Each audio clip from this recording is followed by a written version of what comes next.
Ladies and gentlemen, boys and girls, I'm back in the building for um I guess you can say this is a segment that would be proposed as like a talking segment, if you will. Um so first of all, I just want to start by saying that if you have came across this channel, this is my other YouTube channel. Specifically, this is where I'm talking a little bit more and less, less doing less reactions. Um, so I just wanted to get that out the way. And if I do reactions, you'll see them. They'll come up. But I do want to talk about this gentleman right here.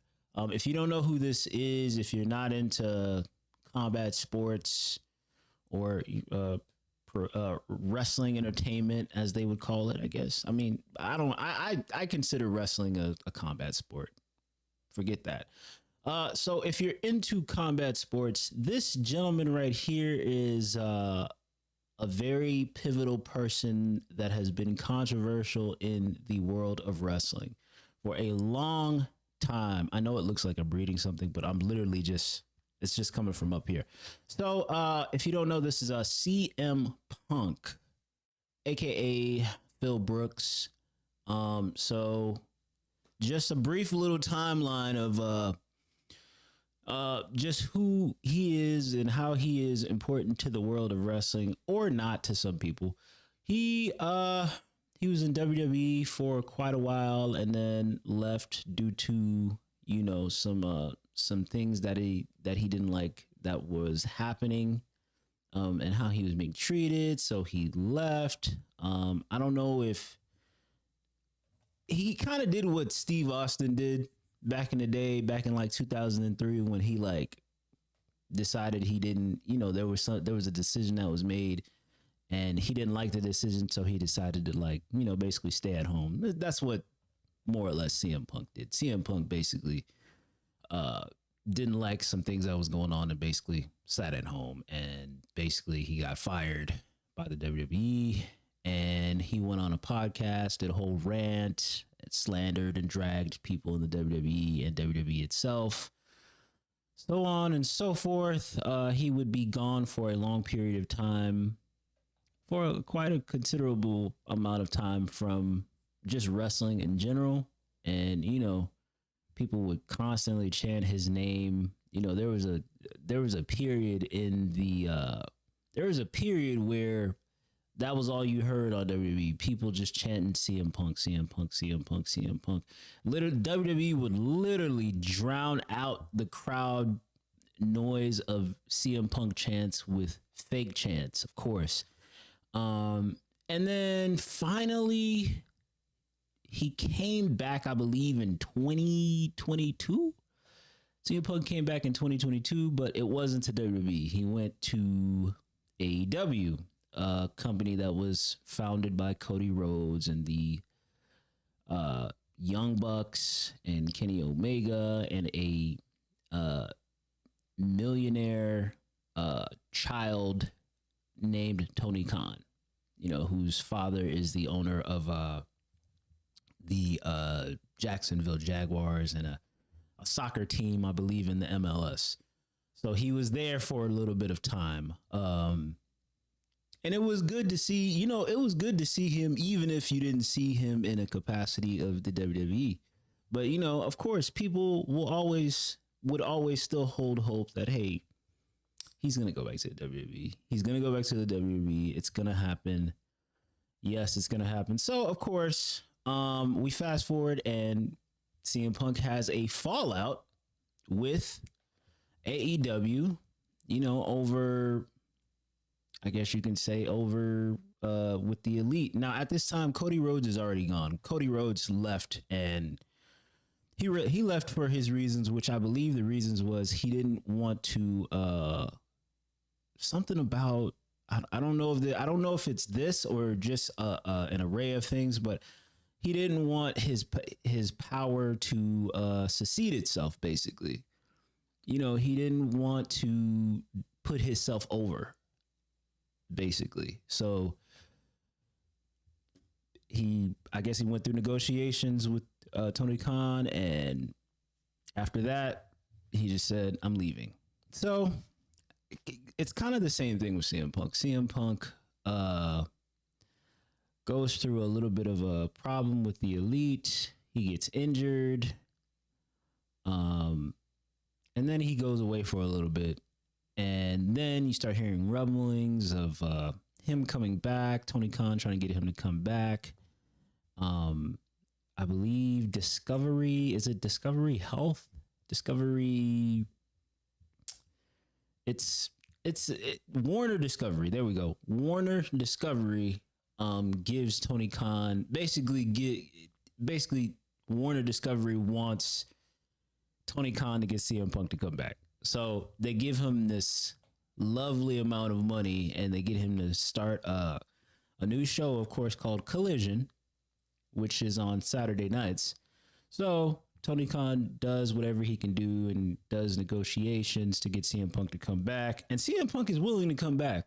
He even opts to want to sit down with Chris Jericho. He even wants to sit down with the Young Bucks.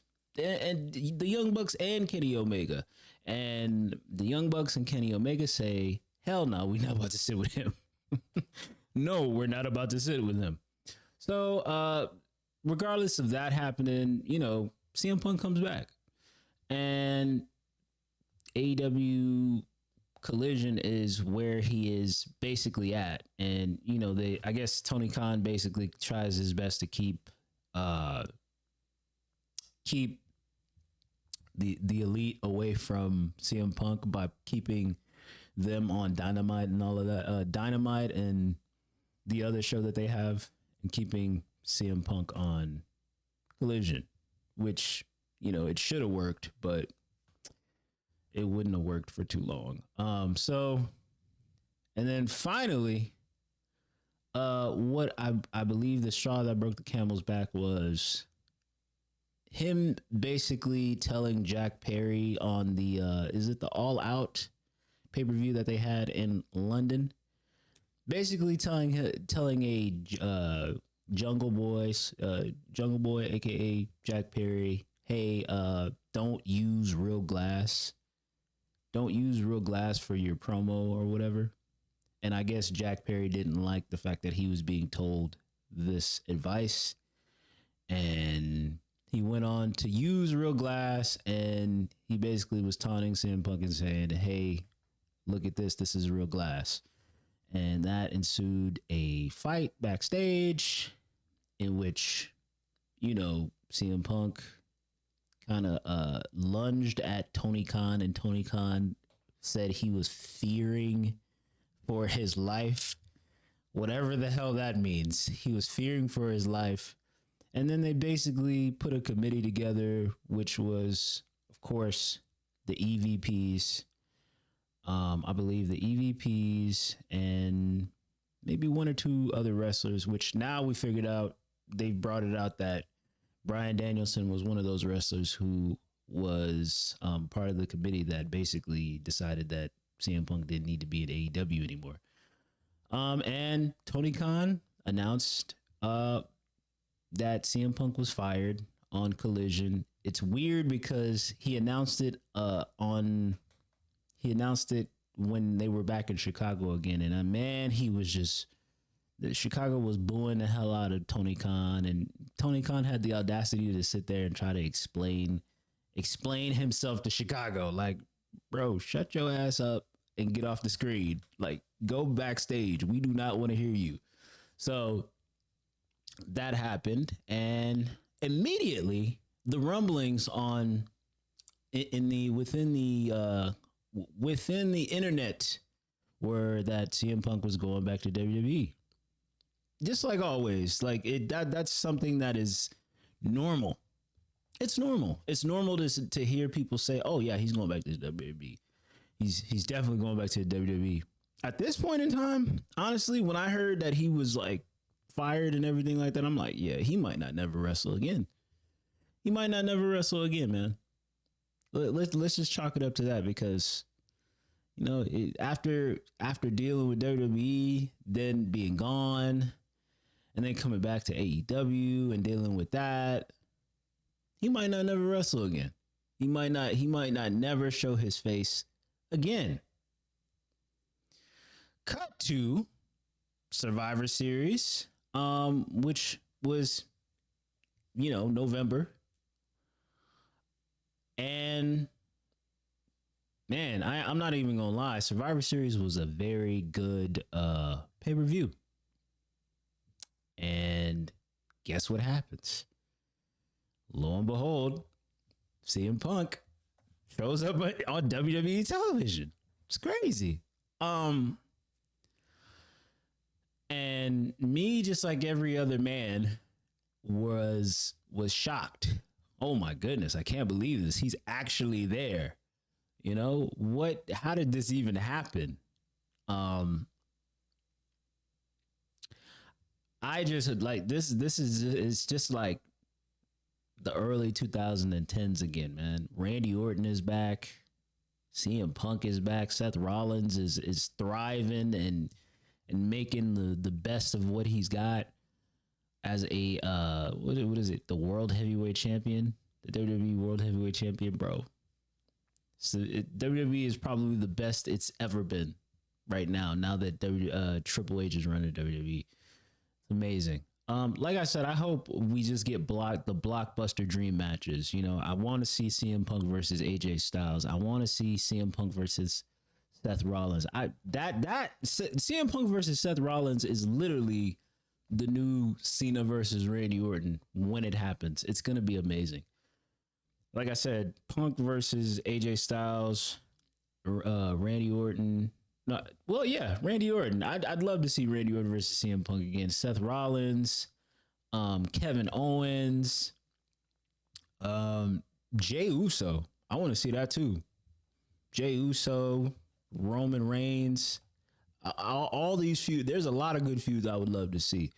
That's my thought process on it, man. I just hope that CM Punk doesn't do what the old CM Punk would do when he was in WWE. So yeah, man, that's the end of the video. Like I said, this channel is gonna be more me talking than reacting. I will have reactions on here, but these are gonna be more like think pieces. And if it looks like I'm looking over here too much, it's because I'm looking at my my screen just to see how I look on the screen. I'm not reading anything at all, but I do make notes a lot of times. So I'll be back with more content. Y'all take it easy. Like, subscribe, leave a comment. I'm actually going to be doing live streams on here too as well. So just be on the lookout. I'm out. Peace.